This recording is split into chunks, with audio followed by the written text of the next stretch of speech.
എല്ലാവർക്കും നഫീസ് കിച്ചണിലേക്ക് സ്വാഗതം. ഞാനിന്നിവിടെ തയ്യാറാക്കുന്നത് ചിക്കൻ മഞ്ചൂരിയനാണ്. എൻ്റെ ഫ്രണ്ട് ലൗസി പറഞ്ഞു തന്ന റെസിപ്പിയാണ്. ആദ്യം തന്നെ നമുക്ക് ചിക്കൻ സ്റ്റോക്ക് ഉണ്ടാക്കാം. ബോണുള്ള ചിക്കന് 2-3 പീസ് എടുക്കാം. അതിലേക്ക് പെപ്പറും ഉപ്പും ചേർത്തിട്ട് ആവശ്യത്തിന് വെള്ളവും ചേർത്ത് വേവിച്ച് മാറ്റി വെക്കാം. ചിക്കൻ മാരിനേറ്റ് ചെയ്യാൻ വേണ്ടിയിട്ട് ഒരു ബൗളെടുത്തിട്ട് അതിലേക്ക് 2 tablespoon cornflour, 1 tablespoon maida, 1 tablespoon soya sauce ചേർത്ത് ഒന്ന് വിസ്കറിനെ കൊണ്ട് മിക്സ് ചെയ്ത് കൊടുക്കുക. ഇതിലേക്ക് ഒരു മുട്ടയെ കൂടി ചേർക്കണം. എനിക്ക് ഫസ്റ്റ് മുട്ട ചേർക്കാൻ വിട്ടുപോയത് കൊണ്ട് ഞാൻ ചിക്കൻ ഇട്ടതിന് ശേഷമാണ് മുട്ട ചേർത്തത്. പിന്നെ ഒരു ടീസ്പൂണ് പെപ്പർ, ആവശ്യത്തിന് ഉപ്പും ചേർത്ത് ഒന്ന് മിക്സ് ചെയ്ത് കൊടുക്കുക. അതിലേക്ക് നമ്മൾ ബോൺലെസ് ചിക്കന് കഴുകി അതിൻ്റെ വെള്ളം നന്നായിട്ട് കളഞ്ഞതിന് ശേഷം ഒന്ന് നല്ലോണം മിക്സ് ചെയ്ത് കൊടുക്കുക. ഞാനിത് മുട്ട മറന്നതുകൊണ്ട് ഇത് മിക്സ് ചെയ്തതിന് ശേഷമാണ് മുട്ട ചേർക്കുന്നത്. നിങ്ങൾ കുറച്ച് ലൂസ് പോലെ തോന്നിയിട്ടുണ്ടെങ്കിൽ കോൺഫ്ലവർ കുറച്ചുകൂടി ചേർത്ത് കൊടുക്കുക. ഒരു ചീനച്ചട്ടി അടുപ്പിൽ വെച്ചിട്ട് എണ്ണ ചൂടാതിന് ശേഷം അതിലേക്ക് ചിക്കൻ ഓരോ പീസായിട്ട് എടുത്തിട്ടിട്ട് ഫ്രൈ ചെയ്തെടുക്കുക. ഇങ്ങനെ നമ്മൾ ഒന്നിച്ചിട്ട് കുറേ ഇടാൻ പാടില്ല, ഓരോ പീസായിട്ട് ഇട്ടിട്ട് അത് നന്നായിട്ട് ഫ്രൈ ചെയ്തിട്ട് ഡീപ്പ് ഫ്രൈ ആണ് ചെയ്യേണ്ടത്. ഡീപ്പ് ഫ്രൈ ചെയ്തതിന് ശേഷം മാറ്റി വെക്കുക, ചിക്കൻ മാറ്റി വെക്കുക. അതിന് ശേഷം നമ്മൾ അതിൻ്റെ ചിക്കൻ സ്റ്റോക്ക് മാറ്റിയിട്ടൊരു കപ്പിലേക്ക് ആക്കി വെക്കുക. അതിൻ്റെ സ്റ്റോക്ക് മാത്രം എടുത്തിട്ട് മാറ്റി വെക്കുക. ഒരു 2 ടേബിൾ സ്പൂണ് കോൺഫ്ലവറിൽ ഈ ചിക്കൻ സ്റ്റോക്ക് മിക്സ് ചെയ്തിട്ട് അത് മാറ്റി വെച്ച് കൊടുക്കുക.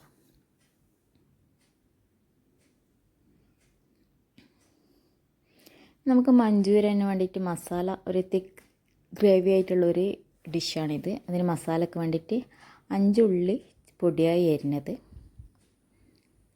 വെളുത്തുള്ളി ഒരു ഫുള്ള് വെളുത്തുള്ളി വേണം, അത് ചെറുതായിട്ട് അരിഞ്ഞ് വെച്ചത്. പിന്നെ 3 കളർ ക്യാപ്സിക്കം, അതും ചെറുതായിട്ട് അരിഞ്ഞ് വെച്ചത്, പച്ചമുളക് റൗണ്ടിൽ അരിഞ്ഞ് വെച്ചത്, ഇഞ്ചിയും ചെറുതായി അരിഞ്ഞ് വെച്ചത്, പിന്നെ സെലറിയും ചെറുതായി അരിഞ്ഞ് വെച്ചത്, പിന്നെ കോൺഫ്ലവർ നമ്മൾ മിക്സ് ചെയ്ത് ചിക്കൻ സ്റ്റോക്കിൽ മിക്സ് ചെയ്തിട്ട് മാറ്റി വെച്ചത്, പിന്നെ chilli garlic sauce, soya sauce. ഇത് സോയ സോസ്, ആദ്യം കാണിച്ചത് ടൊമാറ്റോ സോസാണ്. പിന്നെ 1 ടീസ്പൂണ് പെപ്പർ വേണം. നമ്മൾ ചിക്കൻ ഫ്രൈ ചെയ്ത് വെച്ച ഓയിലിൽ നിന്ന് കുറച്ചെടുത്തിട്ട് അതിലേക്ക് വെളുത്തുള്ളി ചേർത്തിട്ട് നന്നായിട്ട് മൂപ്പിച്ചെടുക്കുക. ആ ഒരു നല്ലൊരു സ്മെല്ല് വരും. നന്നായിട്ട് മൂത്ത് വരുമ്പോൾ അതിലേക്ക് ഇഞ്ചി കൂടി ചേർത്തിട്ട് അതിൻ്റെ ആ പച്ചമണം മാറുന്നത് വരെ ഇളക്കി കൊടുക്കുക.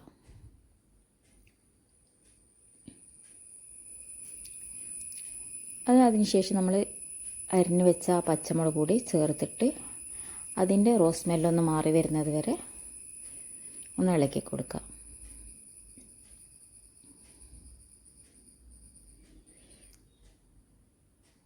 അല്ലെങ്കിൽ നല്ലൊരു ബ്രൗൺ കളറായി വരുമ്പോൾ അതിലേക്ക് ചെറുതായി കട്ട് ചെയ്തിരിക്കുന്ന ഉള്ളി ചേർത്തിട്ട് വഴറ്റി കൊടുക്കുക. നല്ലോണം വഴറ്റണം എന്നില്ല, ഒരു മീഡിയം ഇതിൽ വഴറ്റിയെടുത്താൽ മതി. നന്നായി കുഴഞ്ഞു പോകുന്ന പരുവത്തിലേക്ക് വഴറ്റണം എന്നില്ല.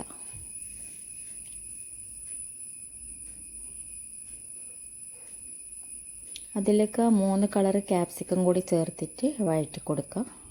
നമ്മൾ ഉപ്പ് ആവശ്യത്തിന് നോക്കിയിട്ട് ഉപ്പിൻ്റെ അനുസരിച്ചിട്ട് ഉപ്പ് ചേർത്ത് കൊടുക്കുക. കാരണം സോയാ സോസ് കൂടി ചേർക്കുന്നത് കൊണ്ട് ഉപ്പ് നോക്കിയിട്ട് നിങ്ങൾ ചേർത്ത് കൊടുത്താൽ മതി. ശേഷം സെലറി കട്ട് ചെയ്ത് വെച്ചത് കൂടി ആഡ് ചെയ്ത് കൊടുക്കുക. ലൗസി എൻ്റെ കുട്ടിക്കാല ഫ്രണ്ടാണ്. എൻ്റെ കൂടെ മദ്രസയിൽ പഠിച്ചതാണ്. അവളെ പേരിൽ ലവ് ഉള്ള പോലെ തന്നെ ലവ്ലി പേഴ്സണാണ്. നല്ല ഷെഫ് കൂടിയാണ് ലൗസി. ഇനി ഇതിലേക്ക് നമുക്ക് സോസ്, ആദ്യം first 2 table spoon soya sauce ചേർത്ത് കൊടുക്കുക. ശേഷം 1 ടേബിൾ സ്പൂണ് ടൊമാറ്റോ സോസ് ചേർത്ത് കൊടുക്കുക. പിന്നെ ചില്ലി ഗാർലിക് സോസ് കൂടി 1 ടേബിൾ സ്പൂൺ ചേർത്ത് കൊടുക്കുക. ഗ്രീൻ ചില്ലി സോസ് കൂടി ഉണ്ടെങ്കിൽ ചേർക്കാം. പിന്നെ 1 ടീസ്പൂൺ പെപ്പർ. എല്ലാം കൂടി നന്നായിട്ടൊന്ന് മിക്സ് ചെയ്ത് കൊടുക്കുക.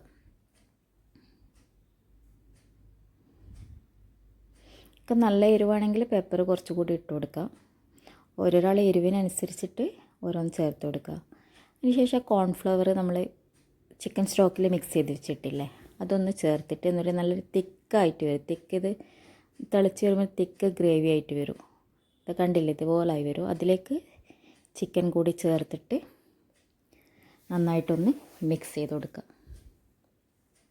ഇത് ചപ്പാത്തിയുടെ കൂടെയും പൊറോട്ടയുടെ കൂടെയും വെരി ടേസ്റ്റിയാണ്. ഇതിൻ്റെ കൂടെ എനിക്ക് പൊറോട്ടൻ്റെ ഒരു റെസിപ്പി, പാൽ പൊറോട്ടൻ്റെ ഒരു റെസിപ്പി കൂടി ലൗസി പറഞ്ഞു തന്നിട്ടുണ്ട്. അത് ഞാൻ പിന്നീട് ചെയ്യുന്നതാണ്. വളരെ ടേസ്റ്റിയാണ്, എല്ലാവരും ട്രൈ ചെയ്യുക. ഞാൻ അടുത്ത റെസിപ്പിയുമായി വരുന്നത് വരെ ബൈ. ചാനൽ സബ്സ്ക്രൈബ് ചെയ്യാത്തവർ സബ്സ്ക്രൈബ് ചെയ്യുക. നോട്ടിഫിക്കേഷന് വേണ്ടി ബെല്ലൈക്കൺ അമർത്തുക.